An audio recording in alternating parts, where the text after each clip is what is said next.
LT वितरण तंत्र में ब्रेकडाउन मेंटेनेंस, संभावित फॉल्ट की पहचान और सुधारने के उपाय की वीडियो प्रस्तुति में आपका स्वागत है। नमस्कार, मेरा नाम देवराज कोंडल है।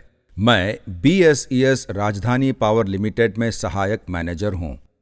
आज हम विचार और जानकारी लेंगे कि एलटी डिस्ट्रीब्यूशन नेटवर्क में संभावित ब्रेकडाउन और उनकी सुधारने की प्रक्रिया किस प्रकार की जाती है।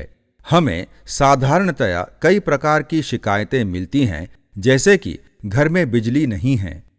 हम शिकायतकर्ता के घर जाते हैं और देखते हैं कि वास्तव में वहां बिजली नहीं है। ऐसी स्थिति में हम पहले उपभोक्ता का बिजली का मीटर देखते हैं। जब हम देखते हैं कि एनर्जी मीटर में कोई लाइट नहीं जल रही है, फिर हम पोल से या अंडरग्राउंड के सर्विस लाइन चेक करते हैं। उपभोक्ता के परिसर में फॉल्ट की पहचान और उसको ठीक करना। आइए फॉल्ट को देखते हैं।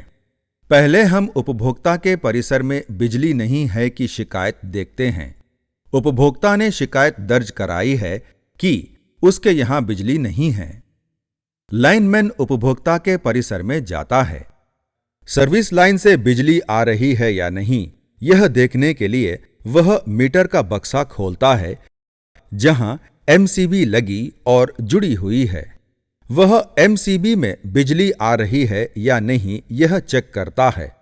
मीटर बॉक्स खोलने पर पता है कि बहुत सारी चूहे की मेंगने मीटर बॉक्स की बेस प्लेट पर पड़ी हैं और उन्होंने एंट्री होल पर इनकमिंग कंट्रोल केबल को काटकर डैमेज कर दिया है।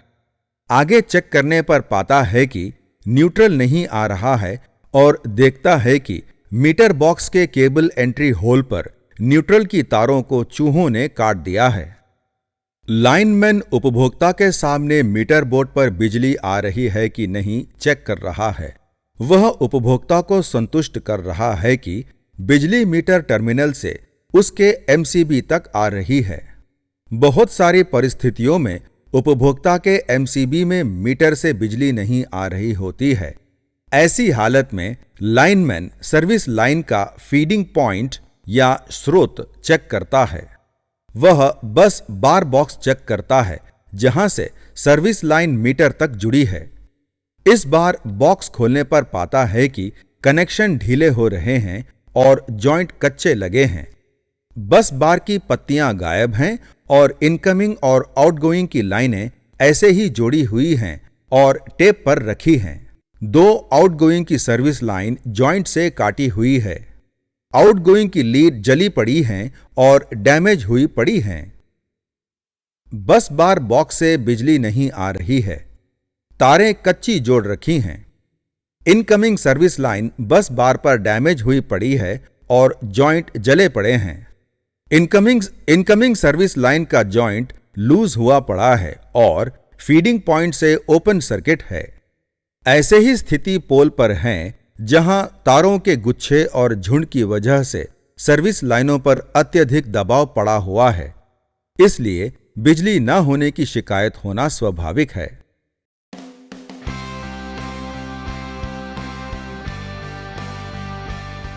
ऐसी खराब स्थिति में लाइनमैन को फ्यूज कॉल या बिजली न होने की शिकायत अटेंड करना बहुत ही मुश्किल हो जाता है, जहां पर वह यह भी पता नहीं कर पाता कि उपभोक्ता के मीटर से कौन सी आउटगोइंग लाइन जा रही है, साथ ही सुरक्षित काम कैसे करें। आइए अब वो केस देखते हैं जिसमें उपभोक्ता का बिजली का मीटर खराब है और उसकी बिजली प्रभावित है। यहां मीटर के टर्मिनल पर एक फ्लैश हुआ है। धुएं की काली परत साफ दिख रही है। ये मीटर जलने का केस है। उपभोक्ता की बिजली की सप्लाई इसलिए नहीं आ रही है क्योंकि मीटर के टर्मिनल में शॉर्ट सर्किट हुआ है। मीटर टर्मिनल पर आर फेज की दोनों इनकमिंग और आउटगोइंग की लीड ओवरहीट होकर जल गई है।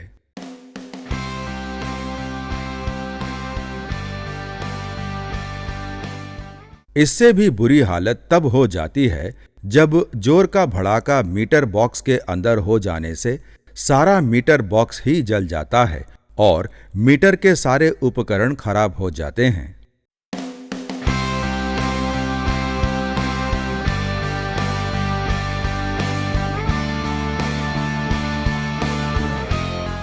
कच्चे जॉइंट लगाने की जगह बस बार से उपभोक्ता की बिजली चालू करने के लिए पक्के और टाइट कनेक्शन सॉकेट लगाकर करने चाहिए।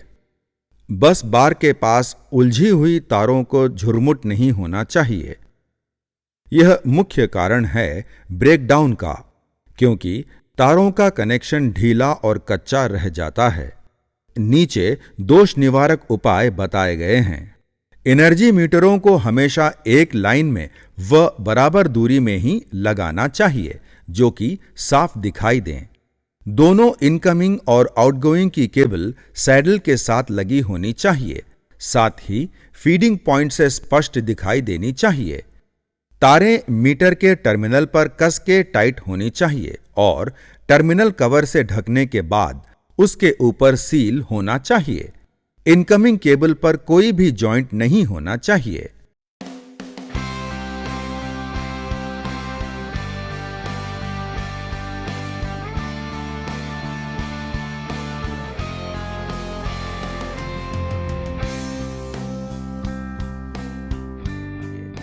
अगर एक पोल पर बहुत सारी सर्विस लाइन हो तो और केबलों का झुरमुट बना हो तो उससे बचने के लिए पोल पर डिस्ट्रीब्यूशन बॉक्स लगाना चाहिए। यहां आप देख सकते हैं, एक पोल पर 2 डिस्ट्रीब्यूशन बॉक्स लगे हैं। साथ ही प्रत्येक सर्विस लाइन का एंकर केबल का तनाव रोकने के साथ अतिरिक्त केबल और झुरमुट से बचा रहा है। पोल से निकली हुई सर्विस केबल मीटर बॉक्स तक सैडल से क्लैंप करके ली हुई है, जिससे कि सर्विस केबल का अनावश्यक झूलना रोका जा सके। लाइनमैन मीटर की कंट्रोल तारों को बदल रहा है, जो कि चूहों ने काट दी थी। वो अब यह सुनिश्चित करेंगे कि मीटर बॉक्स के केबल एंट्री होल से किसी प्रकार से कोई जीव जंतु या रेंगने वाले प्राणी अंदर ना आ सकें। इसके लिए वो केबल ग्लैंड के साथ उसे एम सील से बंद कर देंगे। उपभोक्ता की बिजली चालू हो गई है। मीटर की टेस्टिंग और रीडिंग उपभोक्ता की उपस्थिति में ली जा रही है। इस प्रकार साफ और व्यवस्थित मीटर की वायरिंग न केवल सुंदर दिखाई देती है, बल्कि बिजली की फ्यूज कॉल या बिजली नहीं है की शिकायतें कम कर देती हैं। साथ ही लूज या कच्चे जॉइंट से गर्मी निकलने के कारण बिजली का नुकसान भी कम करती है। आप देख सकते हैं, लाइनमैन एलटी की सर्विस लाइन रिपेयर कर रहा है, जो कि ट्रांसफार्मर से उपभोक्ता के परिसर तक जा रही है। ट्रांसफार्मर के एलटी केबल एंड बॉक्स में फ्लैश हो गया था, जिसकी वजह से सर्विस लाइन केबल का इंसुलेशन डैमेज हो गया है। इससे पहले कि नई सर्विस केबल बदलने के लिए लेकर आए, ब्रेकडाउन स्टाफ ने टीसीआर टेम्पररी करंट रिस्टोर बना दी है। उन्होंने सर्विस लाइन के डैमेज लीड के हिस्से में टेप लगा दिया है। अगर हमारी सर्विस लाइन ठीक है तो हम उपभोक्ता का एमसीबी चेक करेंगे। एमसीबी को पूरी तसल्ली से चेक इसलिए करेंगे कि फॉल्ट इनकमिंग टर्मिनल में है या आउटगोइंग टर्मिनल में है। अगर फॉल्ट इनपुट टर्मिनल में है, तब हम अच्छी तरह से चेक करके रिपेयर करेंगे और उपभोक्ता को बिजली की सप्लाई चालू कर देंगे। अगर फॉल्ट एमसीबी के आउटगोइंग टर्मिनल में हुआ तो यह फॉल्ट उपभोक्ता के हिस्से में हुआ है और उसी के अनुसार उपभोक्ता को सूचित कर देंगे। उपभोक्ता अपना फॉल्ट स्वयं ठीक करवाएगा। दूसरी तरह की शिकायतें हमें ऐसी मिलती हैं कि सारे क्षेत्र या ब्लॉक की बिजली गई हुई है। जब हमें ऐसी शिकायत मिलती है तो यह निश्चित है कि फॉल्ट हमारी ओर से हुआ है और बड़ा फॉल्ट है। सारे क्षेत्र में बिजली नहीं है। इस तरह के फॉल्ट प्रचंड आवेग के साथ बहुत बड़े भारी होते हैं, जो कि प्राकृतिक आपदा के कारण आते हैं, जैसे कि आंधी, तूफान, बाढ़, भूचाल इत्यादि। और दूसरी तरह के फॉल्ट जैसे पक्षी ऊपरी लाइनों में फंस जाते हैं और लाइन को शॉर्ट सर्किट कर देते हैं। इसे हम बर्डेज कहते हैं। कोई वाहन पोल में टक्कर मारकर पोल और लाइन को गिरा देता है या अंडरग्राउंड केबल को खुदाई के दौरान क्षतिग्रस्त कर देते हैं। साधारणतया नागरिक संस्थाएं बगैर कोई सूचना के अपना खुदाई का काम केबल के रूट पर कर देने के कारण बिजली की केबल लाइनों को क्षतिग्रस्त कर देती हैं, जैसे कि गैस की लाइन, पानी की लाइन या ऑप्टिक फाइबर की लाइन। आइए कुछ प्राकृतिक आपदा से उत्पन्न ब्रेकडाउन की झलक देखते हैं। यहां आंधी तूफान के कारण पेड़ गिरने से एलटी की लाइन डैमेज हो गई है और सड़क पर पड़ी है। बिजली जाने के साथ साथ सारे यातायात का रास्ता भी रुक गया है। ब्रेकडाउन स्टाफ ने कच्ची रोक की घेराबंदी अपनी वाहनों को सड़क के बीच में खड़ा करके लगा रखा है ताकि भारी वाहन सड़क पर गिरी लाइनों पर से न गुजरें। साथ ही उन्होंने पेड़ों की टहनियां रोक लगाने के लिए दूसरी तरफ लगा रखी है। भारी आंधी तूफान के कारण एक संचार का टावर जड़ से उखड़कर बिजली घर की दीवार के ऊपर गिर गया है। भारी दबाव होने के कारण उसके स्टे वायर के साथ एलटी की लाइन भी टूट गई है। पोल माउंट सबस्टेशन के निकट एलटी लाइनों के ऊपर पेड़ गिरा पड़ा है, जिससे एलटी की लाइनें क्षतिग्रस्त और टूट गई हैं। यहां पेड़ का जड़ से उखड़ जाने के कारण उसकी टक्कर से एलटी पोल भी उखड़ गया है और एलटी ओवरहेड की लाइनें जमीन पर आ गई हैं।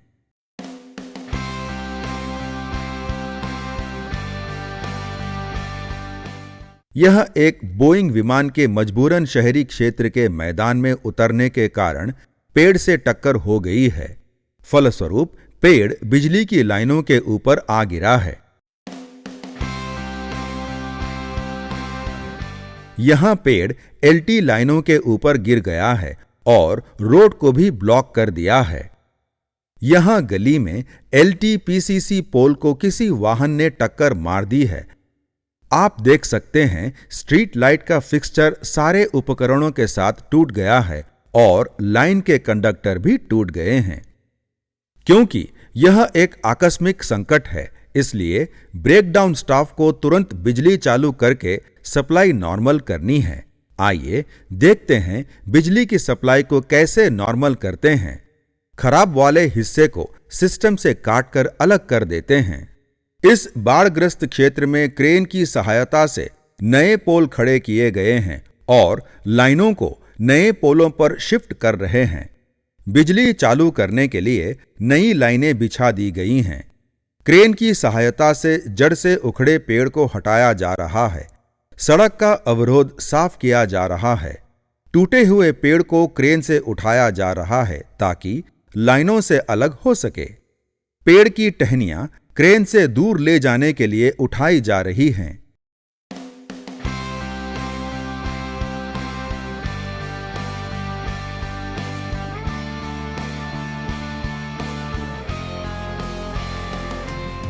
यह एलटी का पीसीसी पोल है जो कि ट्रैकर ट्रॉली से टक्कर के कारण टूट गया है और जड़ से उखड़ गया है। आप देख सकते हैं सबसे नीचे वाला ओवरहेड कंडक्टर लाइन से टूट गया है और जमीन पर पड़ा है। यह एलटी का फीडर सबस्टेशन से अर्थ फॉल्ट को दिखाते हुए ट्रिप हुआ है। इस प्रकार सारा क्षेत्र बगैर बिजली के है। अब ब्रेकडाउन स्टाफ को एलटी के 9 मीटर के नए पीसीसी पोल का इंतजाम करना होगा। उन्हें नया एलटी का पोल खड़ा करने के लिए एचटी फीडर का इमरजेंसी शटडाउन लेना पड़ेगा, क्योंकि एलटी की लाइनें एचटी के पोल पर झुकी पड़ी हैं। क्षेत्र की बिजली नियम के अनुसार 6 घंटे में चालू करनी होगी। टूटे पोल को बदलने के लिए एलटी का पोल काट या पोल ठेले पर लेकर आ रहे हैं। जब हमें इस प्रकार की बिजली की शिकायत मिलती है कि सारे एरिया में बिजली नहीं है, तब हम एसीबी को चेक करेंगे और लाइन की पेट्रोलिंग करेंगे। एरिया की पेट्रोलिंग करते वक्त पहले हम ओवरहेड लाइनों को चेक करते हैं कि कहीं वहां कोई फॉल्ट तो नहीं। अगर हमें लाइन पर फॉल्ट मिलता है तो हम उसे ठीक करते हैं और कंप्लेंट को क्लोज कर देते हैं। कंप्लेंट तभी क्लोज होती है जब एसीबी ऑन हो जाता है और बिजली की सप्लाई सारे एरिया में आ जाती है और नॉर्मल हो गई होती है। लंबे समय से जब बार बार ओवरलोड या शॉर्ट सर्किट के कारण एसीबी ट्रिप होता है तो उसके कार्य करने की क्षमता कमजोर पड़ जाती है और उसका परिणाम विध्वंसक, चोंद के साथ भड़ाका इत्यादि होता है। ऐसी आपात स्थिति में ब्रेकडाउन स्टाफ जले फटे हुए एसीबी को बाईपास पर लाइन चालू कर देते हैं और नए एसीबी लगाने की प्रक्रिया आरंभ कर देते हैं। यहां आप देख सकते हैं वर्ष 1989 के बने एलटी स्विच बोर्ड पैनल जिसमें HRC कटआउट के फ्यूज यूनिट लगे हैं। आज की तारीख में ये पुराने हो चुके हैं। आप देख सकते हैं अंदर का कूड़ा करकट पैनल के आगे पड़ा हुआ है, जैसे कि फटे हुए पोर्सिलेन इंसुलेटर बॉबिन और सूखी गली हुई रबर की हाउसिंग। चालू करने के लिए एलटी स्विच गियर की विश्वसनीयता खतरनाक हो सकती है। लाइनमैन दुविधा में है कि इस कार्य को कैसे करे, क्योंकि पैनल के सारे उपकरण बिल्कुल खत्म हो गए हैं और ठीक भी नहीं हो सकते हैं। आप ध्यान से देखिए इस एलटी स्विच गियर को लाइनमैन सुरक्षा कारणों की वजह से कैसे चालू करेगा। इसका एक ही समाधान है कि पुराने पैनल की जगह नया पैनल लग जाए। यहां आप देख सकते हैं पुराने एलटी पैनल के बदले नए एसीबी लग गए हैं। हर एक एलटी फीडर का एक अलग एसीबी है। फीडर के लोड के अनुसार एसीबी की ट्रिपिंग सेटिंग करी हुई है। इस प्रकार बिजली के सिस्टम को अधिक विश्वसनीय और कार्यकुशल बनाया जाता है। आइए पुराने और नए पैनलों में अंतर समझते हैं। यहां आप पुराने भारी पैनलों को देख रहे हैं जहां पर एक एलटी का इनकमिंग मेन स्विच लगा है, जिस पर ट्रांसफार्मर की एलटी साइड से लाइन आई हुई है और 3 आउटगोइंग के फीडर आ रहे हैं। इसमें एक खराब हुआ पड़ा है। पुराने सामान और उपकरणों की उपलब्धि न होने के कारण इसकी एलटी बस की रिपेयर एक मुश्किल काम है, क्योंकि इस पर समय भी अधिक लगेगा और इसकी विश्वसनीयता भी कम है। ऐसी स्थिति में सारे फीडरों पर नए एसीबी लगा दिए हैं, जो कि ऑपरेट करने में भी आसान है। साथ ही इनका प्रोटेक्शन सिस्टम भी प्रभावी है। आप देख सकते हैं यह एक लार्सन ट्यूब्रो का 400 एम्पियर का एलटी एसीबी है, जिसकी ट्रिपिंग रिले सेटिंग 75% पर करी हुई है। इस एसीबी की धूल साफ करने और इसके आर्क चैम्बर को CRC से धोने के बाद अब हम इसे चालू करने जा रहे हैं। जब हमारे क्षेत्र में बार बार अधिक मात्रा में शिकायतें आती हैं, तो इसका मतलब है फॉल्ट किसी एक एसीबी में नहीं बल्कि एलटी मेन में है। तो ऐसी स्थिति में हम एलटी मेन को दोबारा चेक करेंगे और एरिया की पेट्रोलिंग करेंगे। साधारणतया डिस्ट्रीब्यूशन ट्रांसफार्मर की क्षमता 400 केवीए, 630 केवीए और 990 केवीए के अनुसार ही 3 तरह के एलटी मैन होते हैं। 400 केवीए के ट्रांसफार्मर में 800 एम्पियर का एलटी मैन लगता है। 630 केवीए ट्रांसफार्मर में 1250 एम्पियर का एलटी मैन लगता है और 990 केवीए ट्रांसफार्मर में 2000 एम्पियर का एलटी मैन लगता है। एलटी मैन की सेटिंग 80% की जाती है, जिससे कि ट्रांसफार्मर की ओवरलोडिंग से बचा जा सके। अगर ऐसी स्थिति में फॉल्ट हो जाए तो हम लाइन में असंतुलित लोड, लाइन पर पक्षियों का फंसकर मर जाना, जंपर का टूटना, न्यूट्रल की तार का टूटना इत्यादि एरिया की पेट्रोलिंग करके चेक करते हैं। ज्यादातर ये शिकायतों न्यूट्रल ब्रेकडाउन की होती है। ऐसे स्थिति में हम न्यूट्रल को चेक करते हैं, उसको सही ढंग से जोड़ते हैं, साथ ही जंपर के साथ सही तरह से जोड़ते हैं। फिर हम सबस्टेशन की ओर जाएंगे और एलटी मैन के स्विच को ऑन करेंगे। इस प्रकार एलटी ब्रेकडाउन की शिकायतें समाप्त की जाती हैं। एलटी ओवरहेड नेटवर्क को ध्यान से देखने पर आप फॉल्ट को तुरंत पहचान लेते हैं, क्योंकि सारा ओवरहेड का नेटवर्क खुला हुआ और दिखाई दे रहा है। हम LT लाइन को अंतिम सिरे के पोल से देखते हैं। यहां 5 ACASR के कंडक्टर D क्लैंप पर शैकल इंसुलेटर से बंधे हैं। ऊपर वाले 3 भारी कंडक्टर फेज लाइन के हैं और नीचे वाले 2 हल्के कंडक्टर में चौथा स्ट्रीट लाइट का है और 5वां न्यूट्रल का है और सबसे नीचे GI की गार्ड वायर है जो कि अर्थ या ग्राउंड वायर कहलाती है। यह तार उपरोक्त फेस की तारों से सुरक्षा प्रदान करती है। प्रत्येक ACASR कंडक्टर के ऊपर एक विस्तार लूप लगा है जिसे स्थानीय भाषा में घोड़ी कहते हैं। सारे आपस की लाइनों के कनेक्शन इन्हीं विस्तार लूप से दिए जाते हैं। जब हम आगे बढ़कर अगले स्पैन तक जाते हैं तो हमें T पॉइंट मिलता है। यहां पर सारे जंपर विस्तार लूप या घोड़ी से जुड़े हुए हैं। ये जंपर प्रत्येक पोल की लाइन को अलग करने का केंद्र बन जाता है। डिस्ट्रीब्यूशन लाइन में फॉल्टी हिस्से को इसी प्रकार जंपर हटाकर अलग कर देते हैं। सारे सर्विस कनेक्शन घोड़ी या विस्तार लूप से उपभोक्ता के लिए जोड़े जाते हैं, जिसे हटाने या लगाने में आसानी होती है और यह फॉल्ट होने पर मेन लाइन के कंडक्टर को प्रभावित भी नहीं करता है। यह सबस्टेशन का LT कंट्रोल पैनल है।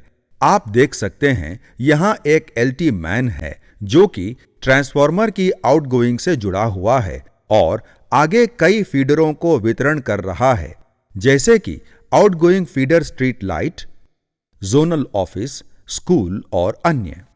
अगर कभी अर्थ या ओवर करंट ओवरलोड का फॉल्ट होता है तो वह फीडर ट्रिप हो जाता है। आप देख सकते हैं यह आउटगोइंग फीडर कैपेसिटर बैंक को जा रहा है। यह ट्रांसफार्मर की वोल्टेज को नियंत्रित करता है। कुछ शिकायतें हमें अलग तरह की मिलती हैं, जैसे कि वोल्टेज बहुत ही कम आ रही है, बहुत ही ऊंची आ रही है या घट बढ़ रही है।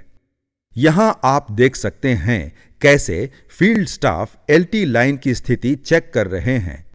उनके पास मल्टीमीटर और clip on clamp on meter है। मल्टीमीटर और clip on clamp on meter से लाइन की अवस्था देखना, प्रत्येक लाइन की वोल्टेज और करंट की स्थिति को देखना।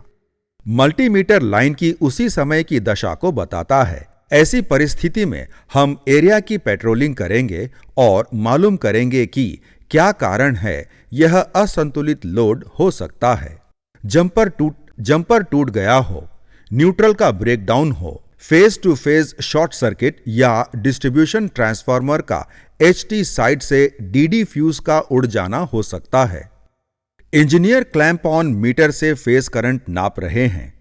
असंतुलित लोड की स्थिति में RYB फेज का लोड बराबर होना चाहिए और वास्तविक में न्यूट्रल करंट 0 होना चाहिए। हालांकि सारे फेज करंट का 20% तक मान्य है। मान लीजिए असंतुलित करंट में एक फेज का करंट 100 एम्पियर है और दूसरे फेज में 20 एम्पियर बह रहा है। ऐसी स्थिति में न्यूट्रल में बहने वाला करंट बहुत अधिक हो जाएगा और समस्या उत्पन्न हो जाएगी। जब कभी जंपर टूट जाता है तो हमें शिकायत मिलती है कि एक फेज नहीं आ रहा है और दूसरे फेज में ओवर वोल्टेज आ रही है। ऐसी परिस्थितियों में हम तुरंत LT मैन से स्विच ऑफ कर देते हैं, जंपर ठीक करते हैं, समस्या को सुधारते हैं और LT मैन का स्विच ऑन करके देखते हैं कि बिजली आ गई है। इस प्रकार ऐसी शिकायतों का समाधान होता है। जब हमें कभी DD फ्यूज उड़ने की शिकायत मिलती है तो उस फेज में जिसका फ्यूज उड़ा है उस फेज की वोल्टेज बहुत कम हो जाती है। ऐसी परिस्थितियों में हम तुरंत ट्रांसफार्मर को स्विच ऑफ कर देते हैं, HT ब्रेकडाउन स्टाफ को बुलाते हैं, उड़े हुए फ्यूज को ठीक कर देते हैं और इस प्रकार शिकायत का निदान होता है। इस वीडियो प्रस्तुति में हमने LT डिस्ट्रीब्यूशन नेटवर्क के बारे में सीखा। संतुलित लोड का महत्व, न्यूट्रल करंट, मेंटेनेंस, संभावित फॉल्ट के कारण, फॉल्ट को पहचानना और LT डिस्ट्रीब्यूशन नेटवर्क में उसको ठीक करने की विधि को समझा है।